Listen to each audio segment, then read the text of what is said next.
आचार्य दिव्याज्ञा प्रतिवासर उज्ज्वला दिगंत व्यापिनी भूयात् साहि लोक हितैषिणी सर्वदेश दशाकाले व्याहत पराक्रमा वल्लभाचार्य दिव्याज्ञा वर्धताम् अभिवर्धताम् नत्वा श्रीवल्लभाचार्यान् पुष्टिमार्गोपदेशकान् विठ्ठलेशान् गुरून् स्तौमि बालकृष्ण ममाप्रभु। श्री कृष्णाय नमः। श्री गुरुभ्यो नमः। उपस्थित समस्त पूज्य चरणों को मेरे सादर दंडवत प्रणाम। आदरणीय शास्त्री वर्ग को मेरा नमस्कार एवं आप सभी मेरे प्रिय वाल्लभीय वैष्णवजन, आत्मीय जन, आप सभी को इस मेरे साधन दीपिका के सत्संग सत्र में मैं गोस्वामी गोविंद राय आपका पुनश्च एक बार आवाहन करता हूं। और इस आवाहन के साथ मैं कुछ कल के विषय का एक सिंहावलोकन श्री महाप्रभु जी की कारिका के साथ करना चाहता हूं। ये ग्रंथ है सुबोधिनी कारिकाएं, और ये कारिकाओं का तात्पर्य है कि आचार्य चरण ने जो पूरी श्री सुबोधिनी जी भागवत जी पर प्रकट करी, अपनी जो आपने टीका वो आपने लोक में प्रकट करी, ये पूरी गद्य पद्यात्मक है। इसमें पद्य भी हैं, इसमें गद्य भी हैं, इसमें श्लोक हैं, कारिकाएं हैं, साथ में पूरा गद्यात्मक उसका भाष्य रूप भी आपका भावानुवाद गूढ़ार्थ आपने जो प्रकट किया है वो है। हम पहले भी बहुत बार ये चीजों का डिस्कशन कर चुके हैं। केवल मैं स्मरण करा दूं कि महाप्रभु जी ने 7 प्रकार से जो भागवत जी का एकार्थ किया है, उसमें से 4 अर्थ जो हैं वो तत्वार्थ दीप निबंध में प्रकट किए हैं। क्योंकि जब आप सुबोधिनी जी को प्रारंभ करते हैं तो प्रतिज्ञा वाक्य में ही श्री महाप्रभु जी स्पष्ट आज्ञा करते हैं, अर्थत्रयम तु वक्ष्यामि, अर्थत्रयम तु वक्ष्यामि निबंधेस्ति चतुष्टयम। निबंध में मैंने 4 प्रकार से भागवत जी का अर्थ किया है और 3 प्रकार से मैं सुबोधिनी में कर रहा हूं। तो शास्त्रे स्कंधे प्रकरणे अध्याये वाक्ये पदे अक्षरे एकार्थम सप्तधा ज्ञानान अविरोधेन मुच्यते। 7 प्रकार से एकार्थ पे पहुंचना है भागवत जी में, तब जाके भागवत जी समझ में आती है। तो जो 7 प्रकार हैं उसमें शास्त्रार्थ है, स्कंधार्थ है, प्रकरणार्थ है और अध्यायार्थ है। ये 4 अर्थ तो सप्रकाश तत्वार्थ दीप निबंध ग्रंथ में शास्त्रार्थ प्रकरण, सर्व निर्णय प्रकरण और भागवतार्थ प्रकरण के रूप में श्रीमद आचार्य चरण ने प्रकट किए हैं, जो प्रकाशित भी हैं, प्राप्त भी हैं। ये 4 प्रकार से अर्थ है। और पद, वाक्य और अक्षर, जो 3 प्रकार से अर्थ और है भागवत जी का, पद, वाक्य और अक्षर।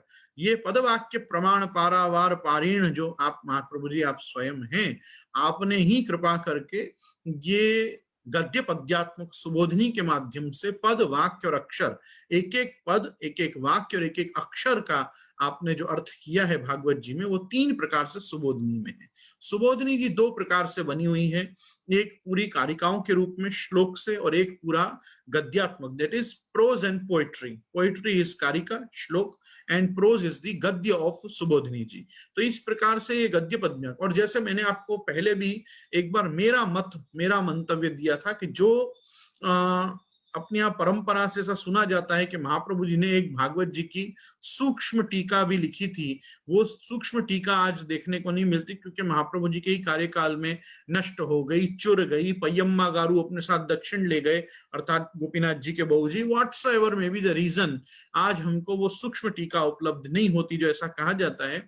लेकिन अगर हम ध्यान से इन कारिकाओं को देखें तो अपने को समझ में आता है कि आज भी सुबोधनी के साथ पूर्वाचार्यों ने सम्मिश्रित ये जो कारिकाएं रखी गई हैं वो कहीं ना कहीं से त्रुटित, जितने प्राप्त, त्रुटित मतलब पूरी आज वो सूक्ष्म टीका प्राप्त नहीं है, लेकिन जितने उसमें से अंश मिले, प्राप्त हुए, कर्णोपकर्ण सुने, प्रभु चरण गोपीनाथ जी और प्रभु चरण श्री विठलनाथ जी ने जो संग्रहित किए, वो सब जो है वो कारिकाओं के रूप में आज भी प्रत्येक अध्याय के ऊपर दिए जाते हैं। तो जो कारिका विभाग है वो मेरी समझ से सूक्ष्म टीका का ही एक अंग है, और जो पूरा गद्यात्मक सुबोधनी है वो गद्यात्मक सुबोधनी पूरी मूल सुबोधनी का अंग है। तो हम ऐसा विचार सकते हैं कि जब महाप्रभु जी ने सुबोधनी जी का लेखन किया होगा तो वास्तव में पूरी गद्यात्मक ही लिखाई गई होगी। लिखाई मतलब वास्तव में तो सुबोधनी के लेखक श्री माधव भट्ट काश्मीरी जी हैं। तो माधव भट्ट जी ने जब आपके सामने विराज के और ये पूरी सुबोधनी जी लिखी है तो वो गद्यात्मक है, और जिस प्रति में से श्री महाप्रभु जी ने अपने विचारों को और अपने अर्थ को प्रकट किया है वो सूक्ष्म टीका है। और सूक्ष्म टीका जो है वो आज अपने को कारिकाओं के रूप में उसके कुछ अंश मिल रहे हैं, ऐसा अपन मान के चल सकते हैं। इतिहासकारों की यह बात सत्य है कि पूरी सूक्ष्म टीका भागवत जी की आज उपलब्ध नहीं, तो पूरी भागवत जी के तो सुबोधनी भी कहाँ उपलब्ध है। प्रथम स्कंद है, द्वितीय स्कंद है, तृतीय स्कंद है, दशम स्कंद है, और कुछ भाग मतलब पहले 4 या 5 अध्याय एकादशम स्कंद के हैं, तो ज्यादा तो है भी नहीं। तो जितनी यावत प्राप्त सुबोधनी है उसमें जो कारिकाएं हैं वो कारिका एक थॉट प्रोसेस महाप्रभु जी का बताती है कि जिस अध्याय का आप अर्थ करने जा रहे हैं गद्यात्मक, उसको कैसे देखना वो हमको कारिकाएं बताती। ये कारिकाएं भागवतार्थ प्रकरण की भी हैं। भागवतार्थ प्रकरण की जो कारिकाएं हैं उनके ऊपर क्या जवाबदारी है, अध्यायार्थ प्रकट करना। प्रकरणार्थ और अध्यायार्थ भागवत जी का जो है वो भागवतार्थ प्रकरण हमको समझाता है, लेकिन जब हम पद वाक्य और अक्षर में आ जाते हैं तो वहां हमको हेल्प करती है सुबोधनी जी की कारिकाएं। और ये कारिकाओं में जिस गुरु सेवा की और गुरु के विषय की हमने अभी इतनी चर्चा गत 2 दिन पहले की, इसके विषय में एकादशम स्कंद 11वें स्कंद के 3रे अध्याय में आप कारिका में स्पष्ट महाप्रभु जी आज्ञा कर रहे हैं।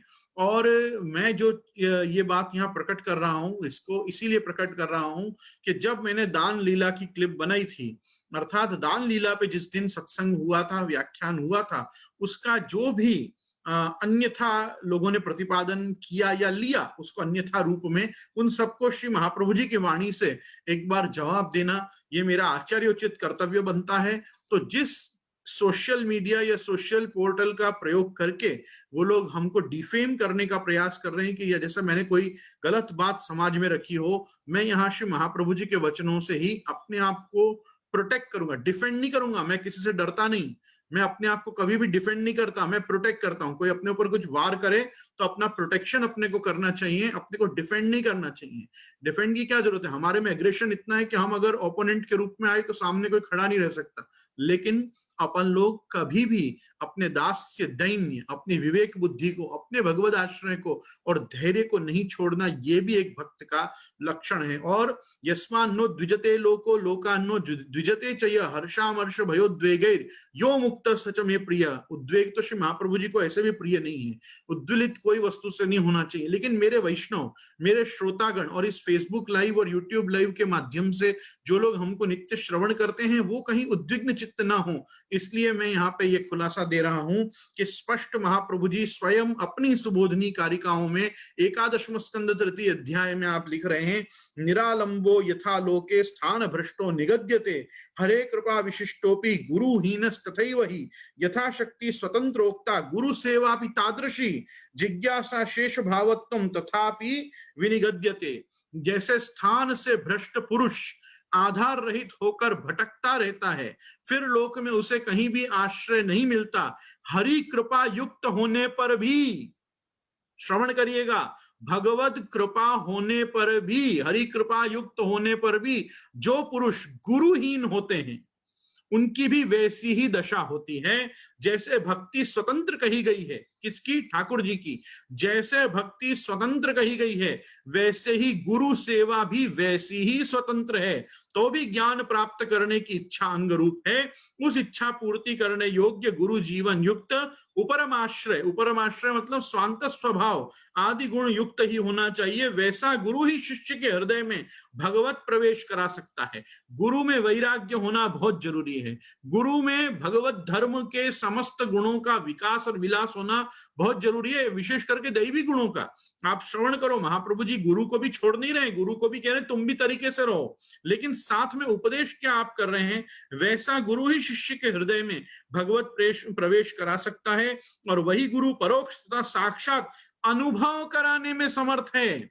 अगर आपको दान लीला का भी अनुभव करना है तो आपको गुरु को दान देना पड़ेगा, तब दान लीला का अनुभव होगा। गुरु में वैराग्य गुण ही सर्वोपरि है। वो अपने ओर से अपने लिए दान नहीं ले रहा है, वो भगवत लीला का संबंध हृदय में तुम्हारे स्थापित हो और तुम में गोपीजनों जैसी भावना आए, तुम में गोपीजनों जैसा विशिष्ट भाव आए, और प्रभु को दान देना या प्रभु का बलात् तुमसे दान लेना कैसा होता है, वो जब गुरु के सामने तुम जाओ और गुरु तुमको कहे क्यों दान देने नहीं आया, दान के दिन चले गए, इतने दिन तू दिखा नहीं, ला मेरा दान दे, तो ये सब जब वो वाक्य कहे तो वैसा अनुभव जीव को होना चाहिए कि जैसे मुझसे ठाकुर जी अगर आज्ञा करते कि ला दान दे, जैसे गोपीजनों को किया, ब्रज भक्तों को किया, तो वैसा मेरे साथ अनुभव हो। तो आज हमारे साथ पवित्रा धरना, राखी धरना, जवारा धरना, दान देना, ये सब जो भी हम कर रहे हैं हमारे गुरु के साथ, ये क्यों कर रहे हैं? ताकि गुरु के माध्यम से हमको भगवत संबंधी लीला का अनुभव हो। और वो लीला जो हमारे साथ ठाकुर जी कर ही रहे हैं, कौन अपने घर में ठाकुर जी को दान नहीं दे रहा है भाई? ठाकुर जी तो दान ले ही रहे हैं, पर ठाकुर जी ऐसे बोल रहे हैं। अगर बोल रहे हैं तो मत आओ हमारे पास, मत दान दो। वहां जब साक्षात की आज्ञा हो रही है तो आप दान देहो गुजरेटी हमारो करो आनंद से।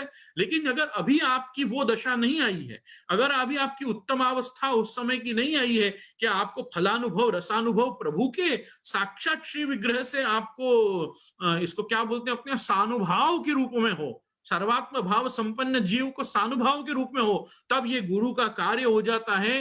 कि जैसे यहाँ आज्ञा करो, यथा भक्ति स्वतंत्रोक्ता गुरु सेवा तादृशी जिज्ञासा शेष भावत्वम तथापि विनिगद्यते, और संगा भावो ग्रहा भावो वस्त्र भोजन संयम चतुष्टयम ज्ञान मार्गो साधनम सर्वदा मतम इत्यादि वाक्यों में आगे उन चीजों की महाप्रभु जी पुष्टि कर रहे हैं। गुरु सेवा तादृशी, गुरु सेवा अपि, जैसे ठाकुर जी की सेवा आवश्यक है वैसे गुरु सेवा भी आवश्यक है। ये बार बार बोला जो जा रहा है ना कि महाप्रभु जी ने केवल प्रभु की सेवा की बात करी है, तो क्यों रख रखे थे अपने दामोदर दास हरसानी, कृष्णदास मेघन, वासुदेव दास छकड़ा, माधव भट्ट काश्मीरी, ये कहाँ रहते थे? क्या ये अलग रसोई बनाते थे? क्या ये अलग आजीविका से रहते थे? ये अव्यावृत्त होकर श्री महाप्रभु जी के चरणारविंद में रहते थे, और महाप्रभु जी अपने सांग, और महाप्रभु जी इनका भी योगक्षेम निर्वहन करते थे। तो ये सब भक्त वहां क्यों रहते थे? ये सब वहां शिष्य क्यों रहते थे? और आज भी गुरुकुल में, गुरु घर में नहीं, गुरुकुल में जब छात्र जाते हैं, गुरुकुल में जब वो रहते हैं, तो वो तो जब निवृत्त होते हैं तब जाके गुरु को दक्षिणा देते हैं। तब तक कौन उनका आजीवन योगक्षेम वहन करता है? गुरुजन वहन करते हैं। महाप्रभु जी सबका सबका खर्चा वहन करते थे, और महाप्रभु जी ने किया है। और कितने वैष्णव महाप्रभु जी के आश्रय में रहते थे। ये सब बिना मोल को चेरो भरोसा कौन है? ये सब को क्या मिलता था? आज सूरदास जी हुए, परमानंद दास जी हुए, सब इन सबों को आज्ञा की थी श्रीनाथ जी सन्मुख जाके कीर्तन करो। क्या मिलता था? बांट मिलता था, बांट। प्रसादी पातल मिलती थी, प्रसादी पातल प्रसादी बांट पे अपना जीवन निर्वाह करते थे। अरे वार्ता पढ़ो ना, वार्ता में देखो, अपने कुटिया में जाके कोई भी रसोई आदि कुछ भी बनाते थे, वो ठीक था। वो कब? जब पर्वत पे न जा सके, जब जहां से जिस दिन बांट न मिले, सेवा का फल अपने यहाँ भगवत प्रसाद ही। आज भी कोई व्यक्ति मनोरथ करता है गुरु घर में, तो उसको क्या मिलता है? इकलाई उड़ाई जाती है, प्रसादी बीड़ा दिया जाता है, प्रसाद की टोकरी दी जाती है। इसी रूप में तो आपको गुरुजन रीपे करते हैं। लेकिन आचार्याय प्रियम धनमाहत्य प्रजातंतु मां विवच्छेदसी, ये आज्ञा तो तब हुई है कि जब वो स्नातक हो जाए, ग्रेजुएट हो जाए, ग्रेजुएट होके जब गुरुकुल छोड़ के अपने घर जाए, वो जो अंत्यवासिना है, जो शिष्य गुरु के अधीन रह रहा है, वो जब अपने घर जाता है तब गुरु दक्षिणा देता है। तब तक कौन गुरु दक्षिणा देता है? उन सबका योगक्षेम सर्वदा गुरु ही वहन करते हैं। और हम तो गुरुकुल भी नहीं है, हम गुरु घर हैं। हम सब तो वास्तव में गृहस्थ धर्माचार्य हैं। हम कोई विरक्त सन्यासी आश्रम मठ और पीठ लेके थोड़ी बैठे हैं, हम घर लेके बैठे हैं। ये श्री महाप्रभु जी को घर है, ये श्री गुसाई जी को घर है, ये श्री गिरधर जी को घर है। तो घर लेके जब व्यक्ति बैठेगा तो घर में रहने वाला हर व्यक्ति उसके लिए अतिथि रूप है, चाहे वो उसके परिवार का अंग रूप हो या ना हो, चाहे सेवक टहलुआ प्रचारक हो, उनका सब कौन देखेगा? वो महाप्रभु जी ही देखते, महाप्रभु जी करते। तो आज अपने यहाँ हम जो चीज परंपरा कोई वस्तु को कह रहे हैं, उसमें हर चीज में बोलोगे शास्त्र दिखाओ शास्त्र दिखाओ, तो देख लो शास्त्र में हर चीज स्पष्ट है। ये कारिका महाप्रभु जी को लिखने की क्या आवश्यकता है कि गुरु सेवा पितादृशी, गुरु सेवा भी स्वतंत्र बताई गई है, और गुरु सेवा करने के लिए ही ये सब अव्यावृत होके और वहां उनके पास रहते। दामोदर दास हरसानी जी के ठाकुर जी कौन से हैं? कृष्णदास मेघन के ठाकुर जी कौन से हैं? जब सुबोधनी का कार्य पूरा हुआ, आप जब माधव भट्ट काश्मीर जी निवृत्त हुए और ये अपने स्वतंत्र आप घर करके रहने लगे, तब आपको बालकृष्ण अल्प पधराए महाप्रभु जी ने। कहने का मेरा तात्पर्य ये है, हर चीज में बैठे बैठे अगर यही पूछते रहोगे कहाँ लिखा है कहाँ लिखा है, तो इस चीज के लिए आपको बहुत अध्ययन करना पड़ेगा। अभी जब तक उतना अध्ययन नहीं है, तब तक जितना गुरु मुख से श्रवण कर रहे हो शास्त्र, उसको धारण करो। गुरु के वचनों पे विश्वास रखो कि गुरु ने आज्ञा करी है, मतलब कहीं ना कहीं शास्त्र पुरस्सर ही ये वस्तु हम तक आई है, क्योंकि महाप्रभु जी की आज्ञा ही है ना, शास्त्रम अवगत्य मनोवाग देहि कृष्ण सेव्य। तो कृष्ण सेवा हमको मन वाणी और कर्म से करनी है, लेकिन शास्त्रावगाहन करके करनी है। इसलिए मैं कहता हूं भगवत शास्त्र आज्ञाय विचार्य च पुनः पुनः। ये सब एक बार में पढ़ने से नहीं हृदयारूढ़ होता। कोई भी आके दिग्भ्रमित कर जाता है, कोई भी आके भ्रांत कर जाता है, आके आपको पथभ्रष्ट कर जाएगा, कहेगा कि दान नहीं आपવાનું, આ બધું પાખંડ છે, આ બધું ઢોંગ છે। कुछ ढोंग कुछ पाखंड नहीं है संप्रदाय में। संप्रदाय एक विवेकशील परिपाटी से चल रहा है, संप्रदाय एक बहुत स्वस्थ प्रणालिका के साथ चल रहा है। जो चीज प्रभु सन्मुख हो रही है वो गुरु सन्मुख भी की जा रही है, जो चीज गुरु सन्मुख की जा रही है उसको प्रभु सन्मुख किया ही होगा।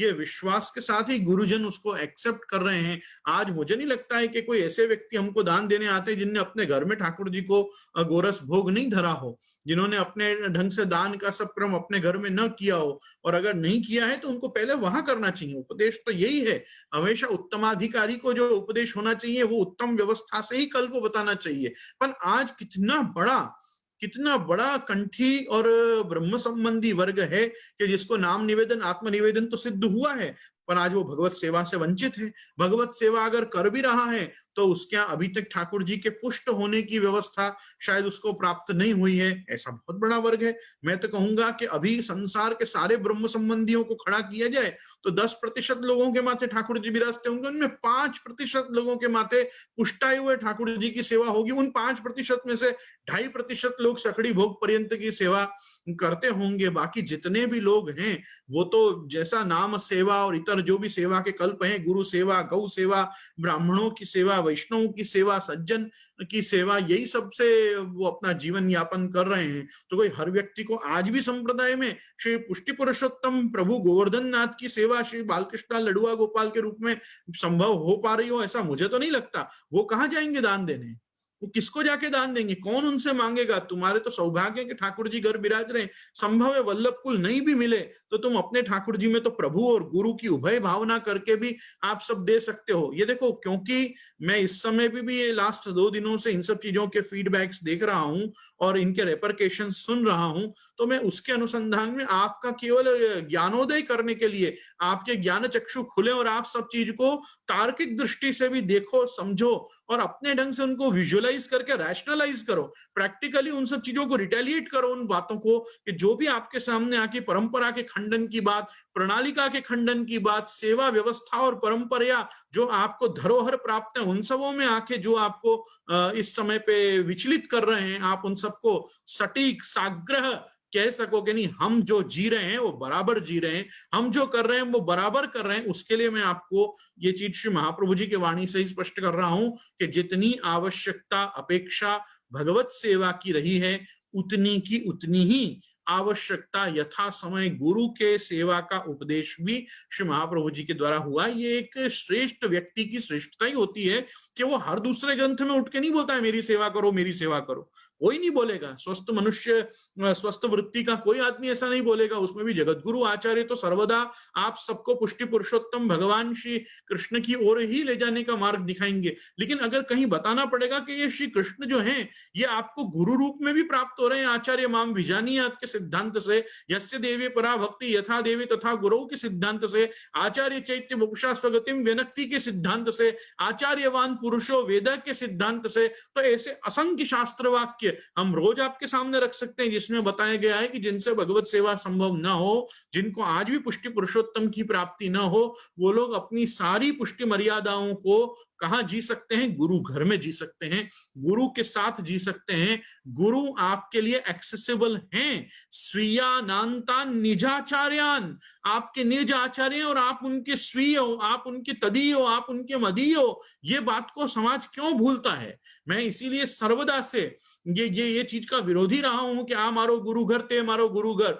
वैष्णव को पूछा जाने पर एक ही वाक्य आना चाहिए, हूं महाप्रभु जी नो सेवक छू, मैं महाप्रभु जी का सेवक हूं, मैं गुसाई जी का सेवक हूं, मैं संप्रदाय का पुष्टि मार्ग का सेवक हूं, मेरा ब्रह्म संबंध यहां से हुआ है, ये जगह से मेरा ब्रह्म संबंध कराया गया। मेरा ब्रह्म संबंध प्रदाता तो मेरे श्रीमद आचार्य चरण ही है। अभी सांप्रत समय में ये गुरुजन ने मुझे भगवत सन्मुखता प्रदान की है। ये एक भावना अगर होगी, आपको कभी अपने गुरु के भी अवगुण और दोष नहीं दिखेंगे और आप गुरुद्रोह से भी बचोगे, क्योंकि आज संप्रदाय की स्वस्थ मर्यादा यही है कि अपने को इन सब चीजों से दूर रहना है। ना भक्त द्रोह करना है, ना भगवत द्रोह करना है, ना गुरुजनों से द्रोह करना है।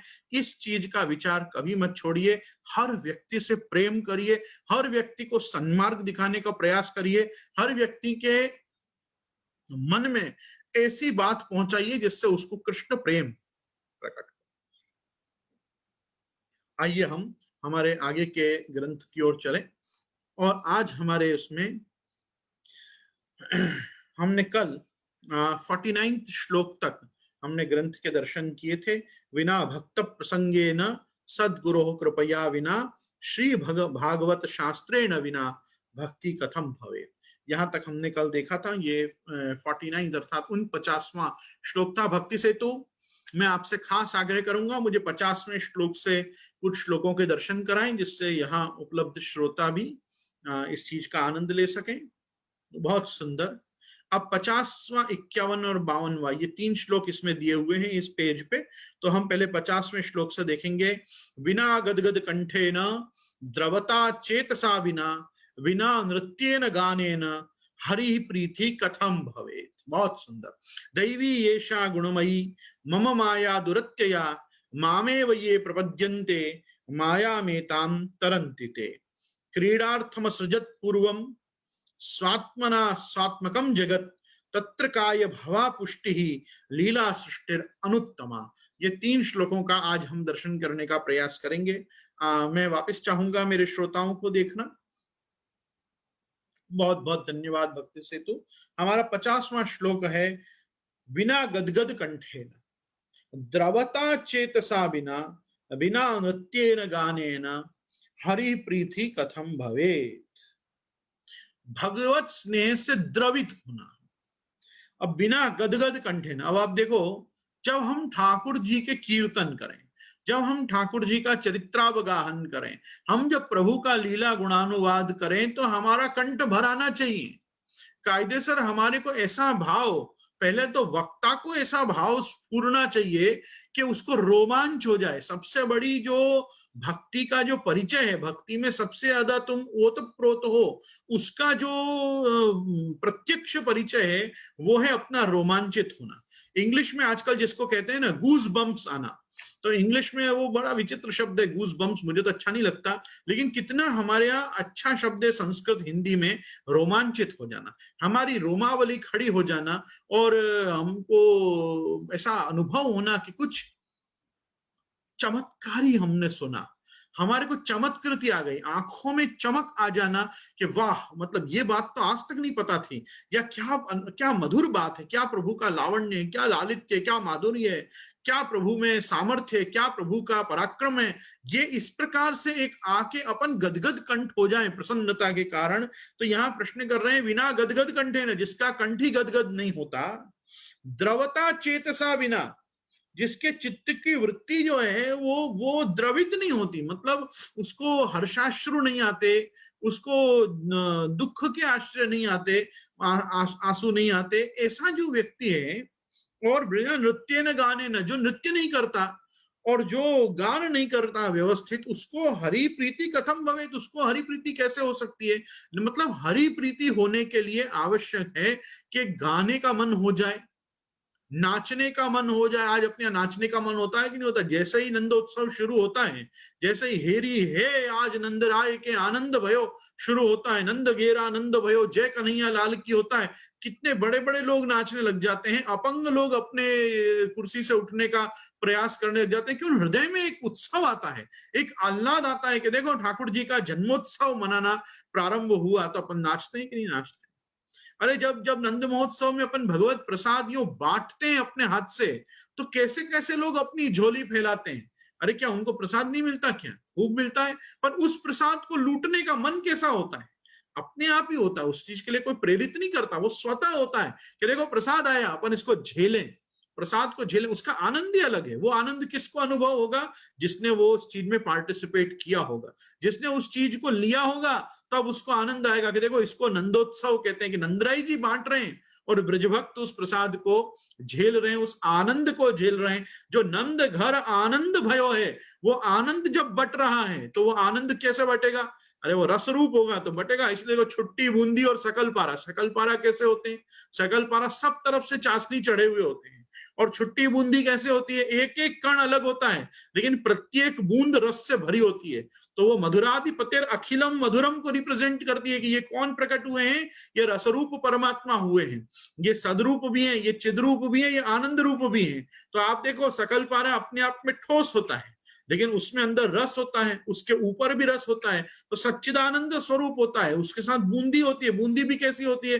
यथाग्ने क्षुद्रा विस्फुरलिंगा विच्चरंती, जैसे चिदानंद जीवात्मा प्रभु में से निकलती है, वैसे उस छाबड़ी में से, हाथ में से प्रभु के ये सब जो जीव राशि है, ये जीव राशि को संबोधित करती, उनको बताती कि जैसे बूंदी के ऊपर नहीं दिखेगा रस, लेकिन अंदर उसमें रस है, वैसे ही तुम जीव कैसे हो? अंतर्यामी परमात्मा तुम्हारे अंदर है, अपन ऊपर से तुम दिखते हो कि तुम जीव हो, लेकिन ये जो आनंद है वो आनंद बंटता है, ये आनंद बांटा जाता है, इसको उड़ाया जाता है और इसको झेला जाता है। और आप देखो जो प्राचीन समय से नंद महोत्सव करते हुए आएंगे ना, वो कभी ऐसे नहीं फेंकते प्रसाद को, वो ऐसे फेंकते, यूं यूं यूं बांटते, नीचे से हाथ ऊपर आता है। वो मुद्रा से मालूम पड़ता है कि इसने परंपरा से बाप दादाओं के साथ नंद महोत्सव किया है कि नहीं किया है। ऐसे मुट्ठी भर भर के यूं फेंके, अरे कोई गुलाल की पोटली थोड़ी उड़ रही है, ये भगवत प्रसाद दिया जा रहा है। भगवत प्रसाद साग्रह आदर पूर्वक दिया जाता है, इसलिए यों यों उड़ाया जाता है।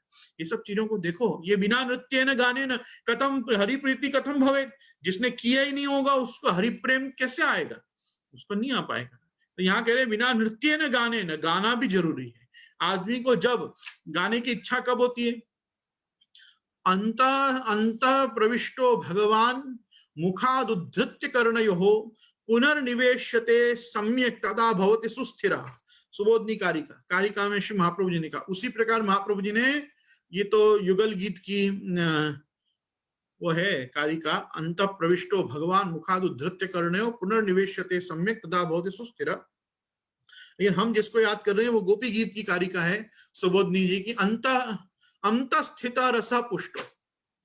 सुबोधनी जी गोपी गीत कारिका, अंतस्थिता रसा पुष्टो बहिश्चे न विनिर्गता तदा पूर्णो नैव भवेत् इति वाग निर्गमस्तदा। ये सब गोपी जनों ने भगवान के अंतर ध्यान हो जाने पर गाना क्यों गाया? ये रोई हैं, ये रोई तो बहुत हैं, बहुत रुदन किया इन्होंने। इति गोप्य प्रगायंत प्रलय प्रत्यंत चित्रदा रुरुदु सुस्वरन राजन कृष्ण दर्शन लालसा। कृष्ण दर्शन की लालसा में रोई, पर रोते रोते गाना क्यों गाया? तो वो कह रहे हैं अंतस्थिता रसा पुष्टो, बहिश्चेन्न विनिर्गता तदा पूर्णो नहीं भवेदिति वाग निर्गमस्तथा। आचार्य चरण कारिका लिख रहे हैं कि जो अंतस्थित रस है वो पुष्ट हो गया है, ये बात ठाकुर जी को बतानी है। और ठाकुर जी को बतानी है इसीलिए जैसे कोई रस से घड़ा भरता चला जाए, भरता चला जाए, भरता चला जाए, तो बाद में वो छलकने लग जाता है। तो ये जो उनके अंदर जो पुष्ट रस है, ये उसकी छलकाव है ब्रज भक्तों की, कि जो गोपी गीत के रूप में प्रकट हो गई है। तो ये गाना बहुत जरूरी। जब अपने अंदर बहुत भक्ति आए, तो भक्ति आने पर सबसे पहले नाम संकीर्तन, नाम संकीर्तन के साथ भगवत लीला गुणानुवाद, और लीला गुणानुवाद के साथ भगवत चरित्रावगाहन और चरित्र वर्णन, ये तीनों चीजें साथ में प्रकट हों, तब समझो कि इसको भक्ति सुस्थिर हुई, इसको भक्ति दृढ़ हुई, इसकी वो श्रवणम के साथ अब कीर्तन भक्ति रूप सोपान पे ये चढ़ गया कि अब ये प्रभु के लिए गा रहा है। आज पुष्टि मार्ग में बेसुरे से बेसुरे लोग कितना अच्छा गाते हैं। वो इतना अच्छा कैसे गाते हैं? बिना सुर में गाते हैं, बिना ताल में गाते हैं, पर भक्ति से गाते हैं। वो अपने ठाकुर जी को सुनाने के लिए गाते हैं। उनको पता होता है हमको कोई विशेष राग रागिनियां नहीं आती। और ये क्योंकि अभी यहाँ गान विद्या पे बात चली है, मेरे अभी एलए के लॉस एंजलिस के श्रीनाथ जी टेम्पल के वचनामृत की क्लिप जिन्होंने सुनी होगी, वो लोगों को तो इस चीज का अभी अभी मैंने संबोधन दिया है। लेकिन जो आज मेरे साथ यहाँ नए लोग जुड़े हुए हैं फेसबुक लाइव पे भी और पुष्टि मार्गीय इस जुमांतर्गत सत्संग पोर्टल पे, मैं आप सभी लोगों को एक बात से सचेत करना चाहता हूं और मैं आप सबको संबोधन देना चाहता हूं। कृपया पुष्टि मार्गीय शास्त्रीय कीर्तन प्रणालिका को हवेली संगीत जैसा भद्दा शब्द ना बोलें। हवेली संगीत महागंदा भद्दा शब्द है। जैसे कहीं किसी हवेली में मुजरा चलता हो और लोग मुजरा बैठ के देखते हो, कुछ ऐसा ध्वनित होता है। क्या है हवेली संगीत में? कैसे मालूम पड़ता है कि ये ठाकुर जी के लिए गाया गया है? बताइए, ये शब्द से कैसे समझ में आएगा? नहीं आएगा, कभी किसी को नहीं आएगा। हवेली किसकी हवेली? कौन सी हवेली? काय की हवेली? हवेली शब्द से तुम संगीत को जोड़ दो, हवेली कीर्तन नहीं है। मजेदार बात देखो, ये जितने भी शास्त्रीय संगीत के कलाकार हैं जिन्होंने पुष्टि मार्गीय कीर्तनों को शास्त्रीय पद्धति से, मतलब शास्त्रीय भी नहीं कहूंगा क्योंकि अपनी पद्धति वास्तव में शास्त्रीय है, हिंदुस्तानी क्लासिकल में गा गा के अभी इस समय लोक में गवते, हिंदुस्तानी क्लासिकल में गागा के हमारे यहाँ की कीर्तन भक्ति की उत्कृष्ट विशिष्ट परंपरा को जो श्रापित किया है इस शब्द से, हवेली संगीत से, मैं आप सभी प्रियजनों से कहना चाहूंगा, पुष्टि मार्गीय कीर्तन परंपरा, पुष्टि मार्गीय गान विद्या, पुष्टि मार्गीय इस प्रभु को रिझाने के, लाड़ लड़ाने के इस प्रकार को, ध्रुपद धमार शैली को, कृपया ये भद्दा और गंदा शब्द न बोलें कि आपड़ा त्या हवेली संगीत गवाए छे। हवेली संगीत होता होगा नवाबों की हवेली में, हमारे यहाँ हवेली संगीत नहीं होता। हमारे यहाँ ध्रुपद धमार शैली से, शास्त्रीय परंपरा से, गीत संगीत सागर, ऐसे हमारे प्रभुचरण श्री गुसाई जी ने जो क्रम को बांधा, आचार्य चरण से जो क्रम प्रारंभ हुआ, श्री गुसाई जी ने उसको सुव्यवस्थित किया, सुनियोजित किया, उसको सर्टन पैरामीटर्स, सर्टन मीटर्स, छंद दिए, प्रत्येक कीर्तन को एक राग का आधार दिवाया अष्ट सखाओं से। और आज भी आप देखोगे कि धर्म हीते पायो, यह धन धर्म हीते पायो, पूरा संप्रदाय कान्हरों में ही गा रहा है। कभी किसी ने और कोई राग में नहीं गाया। पद्म धर्यो जन ताप निवारण, लोगों ने मालव में ही गाया है। आज भी आप परम कृपाल श्री वल्लभ नंदन करत कृपा निज हाथ दे माते गुरु पदार्थे अगर गाते हो, कानरों में ही गाना पड़ेगा। जो जिस राग में, आज आप देखो जनरलाइज्ड, सबसे प्रसिद्ध पद का मैं उदाहरण दूंगा कि आज अपन सब दृढ़ इन चरणन केरो भरोसे कौन से राग में गाते हैं? बिहाग में गाते, बिहाग में ही गाना पड़ेगा। केसर की धोती पहरे, केसरी उपरना ओढ़े, और जो अपने जय वसुदेव किए पूर्ण तब सो फल फलित श्री वल्लभ दे आदि पद हैं, वो सारंग में ही गवेंगे। मल्हार अपने यहाँ के जितने भी गवेंगे वो अपने यहाँ के ही मल्हार में गवेंगे। देश मल्हार होगा, सोरठ मल्हार होगा, फिर बाद में गौड़ मल्हार होगा। ये सब जो मल्हार गवेंगे सो अपने यहाँ की परंपरा से गवेंगे। तो अपने यहाँ की परंपरा भी कोई आज की नहीं है, ये कोई भातखंडे जी लेके नहीं आए। ये महाप्रभु जी गुसाई जी के समय से श्री गोवर्धनधर श्रीनाथ जी और श्री नवनीत प्रिया जी या ही प्रकार से जो पदगान आप श्रवण करते आए हैं, वो अपने यहाँ की लीला संबंधी पद्धति, लीला में जा प्रकार सो गान ये चारों यूथाधिपति मिलके और इनकी तत्त सहचरी मिलके और इनके यूथ की अन्य स्त्रियां मिलके, जैसे ब्रज सीमंतनी, गोपांगनाएं, गोप सीमंतनी ज्या प्रकार से गा रही हैं, वो पद्धति को श्री महाप्रभु जी और श्री गोसाई जी ने अपने मार्ग में लाके स्थापित किया है। जिस प्रकार से प्रभु गोलोक स्थित व्यापी वैकुंठ स्थित प्रभु, जिस प्रकार से आप गान विद्या का श्रवण करते हैं, उस चीज को पुनः लोक में आपने प्रकट करके चार सखा श्री महाप्रभु जी के और चार सखा श्री गोसाई जी के समय के इन समूह ने मिलकर, अष्ट सखाओं ने मिलके ध्रुपद धमार शैली में पुष्टि मार्गीय कीर्तन के स्वरूप को आबद्ध किया है। ये कोई हवेली संगीत नहीं है। जो बोले कि ये हवेली संगीत है उसको मना करने का, कृपया आप इसको हवेली संगीत ना बोलें, इसको ध्रुपद धमार कीर्तन शैली बोलें। ध्रुपद एक पूरा अंग अलग है गायकी का, धमार एक पूरा अंग अलग है। गोसाई जी के काल में इसका फ्यूजन किया गया और फ्यूजन करके इनको एक रूप देके और इसको प्रकट किया है। तो ये आज जितने भी, अब तो खैर दिवंगत हो गए, स्वर्गवासी हो गए, पर जसराज जी आदि सभी हिंदुस्तानी क्लासिकल के सिंगर्स ने लेके इसको एक जबरदस्ती नाम छाप दिया इसके ऊपर, हवेली संगीत। और मुझे बहुत दुख होता है ये कहते हुए कि कहीं भी आपने 252-84 वैष्णव की वार्ता में, विशेष करके अष्ट सखाओं की वार्ता में और हमारे अष्ट सखा के साथ 8 8 64 64 कीर्तनिया जिनके पद पुष्टि मार्ग में अद्यावधि ठाकुर जी आप समग्र हवेलियों में विराजमान और मंदिरों में विराजमान प्रभु, चाहे वो आपके घर का मंदिर हो कि मेरे घर का मंदिर हो, वहां विराज के जो प्रभु आनंद ले रहे हैं जिन पदों का, जिस पदगान का, वो 64 कीर्तनियाओं में से एक भी कीर्तनिया की वार्ता में, अष्ट सखाओं की वार्ता में ये गंदा शब्द नहीं होगा हवेली संगीत। हवेली संगीत हवेली संगीत है ही नहीं, क्योंकि हवेली का संगीत होता है हवेली के मालिक के लिए। हवेलियों के मालिक कौन है? हम आचार्य बालक हैं, गुसाई हैं, गुसाइयों का घर है हवेली। हम गुसाइयों के घर को हवेली कहते हैं, ठाकुर जी के मंदिर को हम हवेली नहीं कहते। और अगर हवेली शब्द हमने मुगलों के काल में, नवाबों के काल में लोगों को समझाने के लिए बताया भी, तो वो हवेली किसकी रही? नंदराय जी की हवेली रही। नंदराय जी का जो नंद सदन है, नंद भवन है, उसको हमने उस समय के परिप्रेक्ष्य में, जब हवेलियों का प्रचलन था, श्रेष्ठी लोग, धनाढ्य लोग और संपन्न लोग जब अपने बड़े बड़े मकानों में रहते थे, जैसे फ्यूडल लॉर्ड्स रहते थे, तो फ्यूडल लॉर्ड्स के जैसे ब्रिटेन में मेंशन हुआ करते थे यूरोप में, तो यूरोप के मेंशंस का अपने यहाँ का जो अनुवाद था वो हवेली था। तो we wanted to mean at that time that our ancestors were like the feudal lords. Feudal lords को अपने यहाँ क्या कहते हैं? जागीरदार, जमींदार। तो जमींदार जागीरदारों के हिसाब से, जिनको उर्दू भाषा में, फारसी भाषा में नवाब या नवाबी कहते थे, उसके अर्थ में हमने वो एक शब्द प्रयोग किया था, क्योंकि महाप्रभु जी गोसाई जी का समग्र जो काल है वो काल ही मुगल काल है, यवन काल है। और यवन काल के समय में अगर हवेली कहीं किसी ने संबोधन दिया तो वो केवल जन सौकर्य के लिए, पोस्टल एड्रेस समझाने के लिए कि वहां एक बड़ी हवेली है ना, उसमें जाओ। बाकी पुष्टि मार्गीय मंदिरों को मंदिर ही कहा गया है, मंदिर से भी ज्यादा उनको घर कहा गया है। इसीलिए मैंने आपसे थोड़े दिन पहले चर्चा की थी, श्री मथुरा नाथ जी को घर, श्री बालकृष्ण जी को घर, श्री विठल नाथ जी को घर, श्री द्वारका नाथ जी को घर, श्री गोकुल नाथ जी के घर में, श्री गोकुल चंद्रमा जी के घर में, श्री मदन मोहन जी के घर में, यही संबोधन प्राचीन रहे हैं। और बाद में जब किसी को समझाना होता था कि इनके अधीश्वर कौन है, इनको कौन माथे पधरा के वहां पे सेवा करते हैं, तो श्री गिरधर जी को घर, श्री गोविंद राय जी को घर, बालकृष्ण जी को घर, गोकुलनाथ जी को घर। यही पद्धति से घर की ही परंपरा ही प्राचीन काल के तो आचार्य भी सब, ये तो जब जब कुंभ पर्वों में स्नान हम सबों के पुनश्च रिवाइव हुए, हम लोग सब सनातन धर्म के आचार्यों के साथ वापस जाने लगे कुंभ आदि पर्वों में, पुष्कर आदि पर्वों में स्नान आदि करने, तब हमने ये पीठ वर्ड को रिवाइव किया। बाकी प्राचीन समय में हमारे यहाँ पीठ नहीं था, सब प्रधान ग्रहाधीश्वर, प्रथम ग्रहाधीश्वर, द्वितीय ग्रहाधीश्वर, तृतीय ग्रहाधीश्वर, चतुर्थ ग्रहाधीश्वर, यही क्रम संप्रदाय में था। क्यों था? हम सब गृहस्थ आचार्य हैं, हम सब ऋषि मुनियों की तरह, आर्ष वैदिक ऋषि और महर्षियों की तरह हम सब सदगृहस्थ रहे हैं।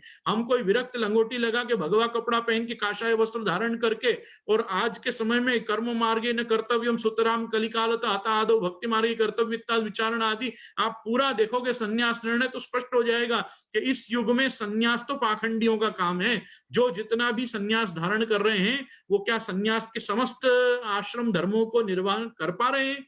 नहीं कर पा रहे। रहे हैं। ये युग ऐसा नहीं है, ऐसा नहीं कि वो करना नहीं चाह रहे हैं। मैं किसी सन्यासी परमहंस परिव्राजकाचार्य के लिए कुछ भी नहीं कह रहा हूं। मैं जो चीज बोल रहा हूं वो है देश काल की परिस्थिति में सन्यास धर्म आज नहीं निभ सकता। जैसे महाप्रभु जी का नैष्टिक ब्रह्मचर्य भी भगवत लीला संबंध महाप्रभु जी का होने के कारण उनसे निर्वाह नहीं हुआ, अर्थात उनको तो करना था पर विठलनाथ जी ने आज्ञा करके उनको गृहस्थ जैसे कर ही दिया। वैसे जब गृहस्थ कर ही दिया तो नैष्टिक ब्रह्मचर्य चला गया और गृहस्थ धर्म आ गया। अब वो सदगृहस्थ जब हुए तो सदगृहस्थों के जो नियम धर्म हैं आश्रम और वर्ण के हिसाब से वो सब श्री महाप्रभु जी ने स्वीकार किए। तो अद्यावधि वही सब आश्रम और वर्ण के नियम धर्म हमारे अंदर अद्यावधि चले आ रहे हैं, इसमें कोई संशय नहीं है। प्रत्येक आचार्य बालक के घर में जो सेवा की परिपाटी, जो प्रकार की अपरस व्यवस्था, मेन मर्यादा इत्यादि सब चीज रखी गई है वो तैलंग कुल दीपक श्रीमद आचार्य चरण के प्रताप से अद्यावधि संरक्षित संग्रहित है। प्रयास तो कर ही रहे उसका रक्षण करने का। इन सब बातों को यहाँ स्पष्ट करने का तात्पर्य मेरा सिर्फ इतना ही है कि हमारे यहाँ हवेली शब्द एक लोक भाषा में प्रयुक्त होता एक व्यवस्था मात्र है, वो अपने संप्रदाय के स्वरूप को नहीं प्रकट करता। सांप्रदायिक मंदिरों को या सांप्रदायिक घरों को तो वो घर के ढंग से ही रिप्रेजेंट करना चाहिए। इसलिए हमारे यहाँ की कीर्तन पद्धति को, कीर्तन प्रणालिका को भी हमारे यहाँ हवेली संगीत बोल के उसको दूषित नहीं करना चाहिए, उसको शुद्ध रखना चाहिए। अच्छा, ये बदमाशी क्यों की है समझो। हिंदुस्तानी क्लासिकल के उस्तादी गायकी, ख्याल गायकी गाने वाले ये सब लोगों ने ये बदमाशी इसलिए की है ताकि हम ये क्लेम न कर सकें कि पुष्टि मार्ग भी भारतीय शास्त्रीय संगीत का एक स्वतंत्र घराना रहा है। जैसे किसी को पटियाला घराना और ग्वालियर घराना और ये घराना और वो घराना, अरे क्या घराना, तुम्हारे घरानाओं से अच्छा तो हमारा घराना। क्या हमारे सातों घरों में एक सी पद्धति, एक सी प्रणाली का अष्टछाप के द्वारा बताई हुई हमारे यहाँ 500 साल से चल रही है। कौन सी बंदिश है किसी के पास जो 500 साल से वो एक सी गा रहा है, जरा मैं जानना चाहूंगा। कोई शास्त्रीय संगीत का जानकार ये बात नहीं कह सकता कि गत 500 वर्षों से वो एक ही पद्धति से गा रहे हैं। हम 500 वर्षों से एक ही ताल में, एक ही राग में, एक सी ही प्रणालिका से हम प्रत्येक पद को उठा रहे हैं और उसको गा रहे हैं। हमारे कोई घराने बदले नहीं है। जो 3 घराने बताए गए हैं कि 500 वर्ष में पुष्टि मार्गीय कीर्तन प्रणालिका ने भी इतने सारे स्वरूप लिए, ये सब स्वरूप लिए नहीं। ये तो जो जैसे प्रांत में व्यक्ति रहता था वहां की उसमें एक छाया आई है। बाकी पुष्टि मार्गीय ब्रज पद्धति से ही अपने यहाँ कीर्तन होता है। पुष्टि मार्ग का उद्गम, पुष्टि मार्ग का विकास कहाँ से हुआ? ब्रजमंडल से हुआ। ब्रजमंडल में पुष्टि पुरुषोत्तम भगवान श्री कृष्ण की लीला स्थली, क्रीड़ा स्थली में जिस प्रकार से आप वहां पे कीर्तन आदि का श्रवण करते लीला में, वो ही पद्धति को श्री महाप्रभु जी गोसाई जी ने रिवाइव किया है।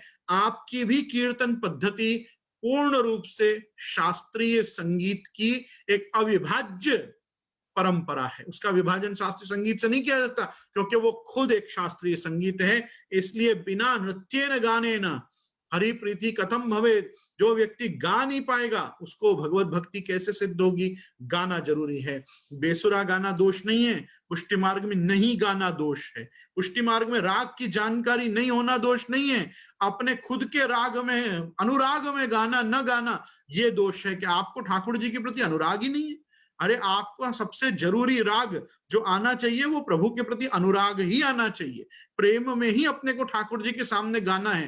राग गाने आते हों तो बहुत खुशी की बात है, नहीं गाने आते हों तो ये ऊपर जो लक्षण दिए हैं ना कि जिस समय आप गाओ तो गाने के समय आप गदगद कंठ हो जाओ और द्रवता चेतसा विना, आपकी चित्तवृत्तियों से पता चले कि अब सारी चित्तवृत्तियां एक ही स्थान में निरुद्ध हो चुकी हैं। वो है भगवत चरणारविंद, वो है भगवत सेवा। और अपन इतने गदगद कंठ होके गाएं कि प्रभु को भी लगे कि वाह, अष्ट सखान के बाद आज कोई ने गायो तो या ने जबरदस्त गायो। बस ऐसे ही कम से कम प्रभु को तो हृदय में आए कि हाँ भाई इसने कुछ गाया मेरे लिए।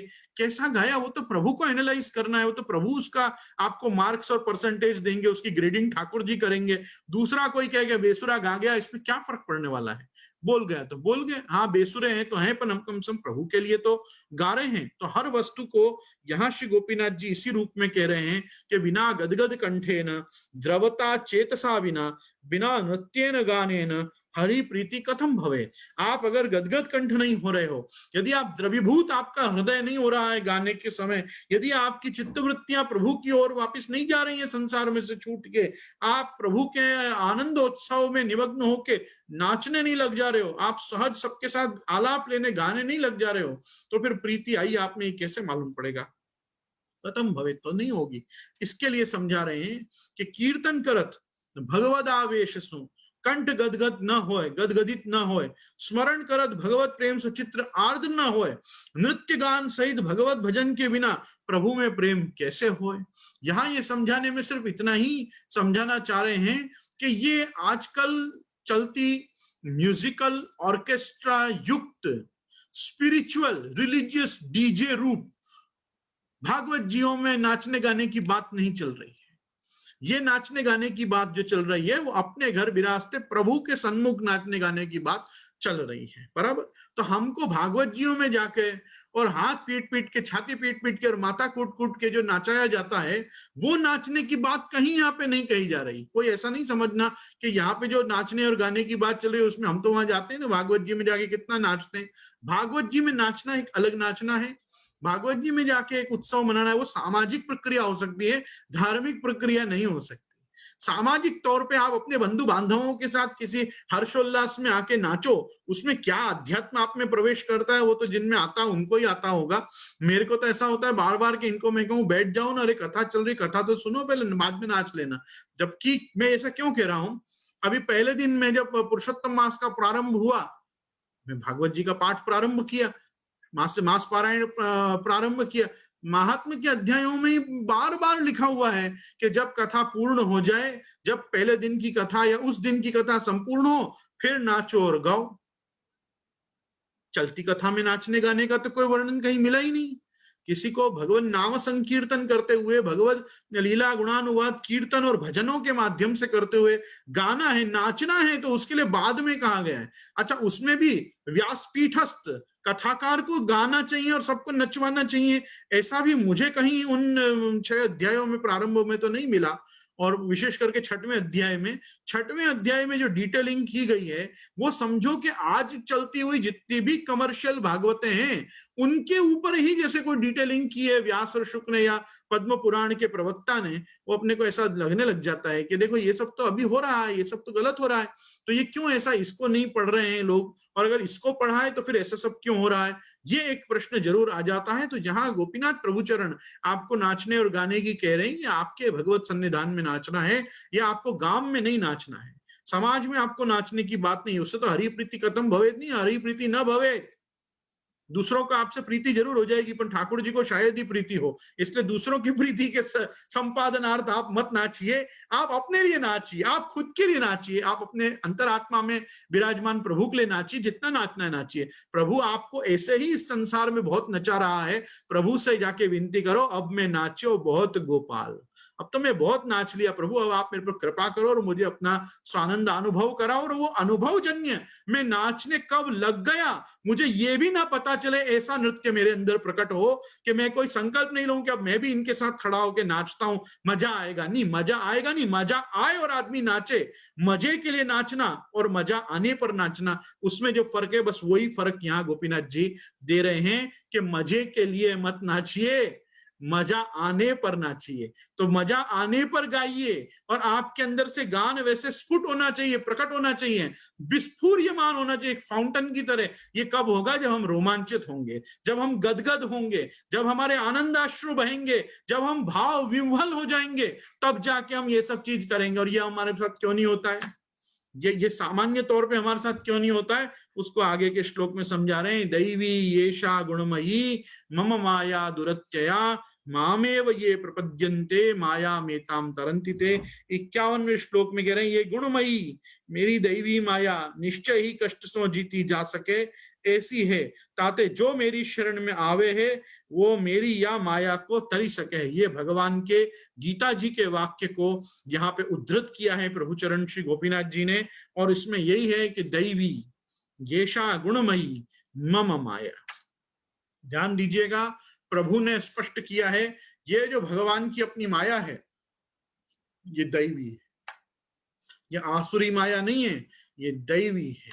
वैष्णवीं व्यतनोन्मायां पुत्र स्नेह महिम सतीम, ये जो भागवत जी में वचन आता है, विष्णु और भगवती माया योगिनाम अपि मोहिनी, ये वो जो माया है वो विष्णु और भगवती माया, विष्णु की माया, भगवती माया। ये माया कौन है? ये माया वही है जो अदृश्यतानुजा विष्णु सायुधाष्ट महाभुजा, ये जो वही है देवी जो कंस के हाथ से छूटी और सिद्ध और अंबर में जाके सीधे और अष्टभुजा देवी का रूप जिसने धारण कर लिया, ये भगवान की योग माया, ये भगवान की माया, ये दैवी है, गुणमयी है। गुणमयी मतलब सत्व रज और तम, ये तीनों गुण इस माया में से प्रकट किए हैं प्रभु ने। और मम माया, प्रभु उसको बहुत प्यार से मम शब्द कह रहे हैं, ये मेरी है, दैवी है येषा, ये वाली माया गुणमयी मम माया। लेकिन तेरे लिए कैसी है? दुरत्यया, इसको तू पार नहीं कर सकता। तू मतलब अर्जुन, अर्जुन मतलब जीव, जीव तुम मेरी माया को पार नहीं कर सकते। लेकिन मेरी माया को पार लगाना है तो क्या करना पड़ेगा? मामेव ये प्रपद्यन्ते, मेरा ही प्रपद्यन करना पड़ेगा, मेरा भजन करना पड़ेगा। और जो ऐसा करेगा वो माया मेताम तरंतिते, वो मेरी माया को पार लगा पाएगा। स्वयं समुत्तीर्य सुदुस्तुरम द्युमन भवार्णवम भीम मदब्र सौहृदा भवत पदाम्बो रुघनाव मत्रते निधाय याता सदनुग्रहो भवान। दशम स्कंद द्वितीय अध्याय गर्भस्तुति। स्वयं समुत्तीर्य सुदुस्तरम द्युमन, स्वयं समुत्तीर्य, वो खुद तो उतर जाते हैं भवसागर के पार। और वो भवसागर कैसा है? ये भगवत भक्तों के लिए बात कही गई है, जो मामेव ये प्रपद्यन्ते, तो ये भगवता प्रपद्यन्ते, जो भगवान का प्रपद्यन करते हैं वो कैसे होते हैं? स्वयं समुत्तीर्य सुदुस्तरम द्युमन, हे द्युतिमान, हे स्वयं प्रकाश परमात्मा भगवान श्री कृष्ण, आपके भक्त खुद तो इस माया से पार हो ही जाते हैं, इस संसार समुद्र को लांग ही लेते हैं, जो दुस्तर है, जिसको तैर के पार नहीं किया जा सकता। भवार्णवम, ये खुद भवार्णव है, ये उसका समुद्र है, भव का मतलब संसार का। भीम मदब्र सौहृदा, ये तो भीम मतलब पराक्रमी लोग भी नहीं पार कर सकते, लेकिन जो सौहृद हैं, आपके जो भक्त हैं, वो सबके प्रति सहृदय होके कार्य करते हैं। तो वो क्या कार्य करते हैं?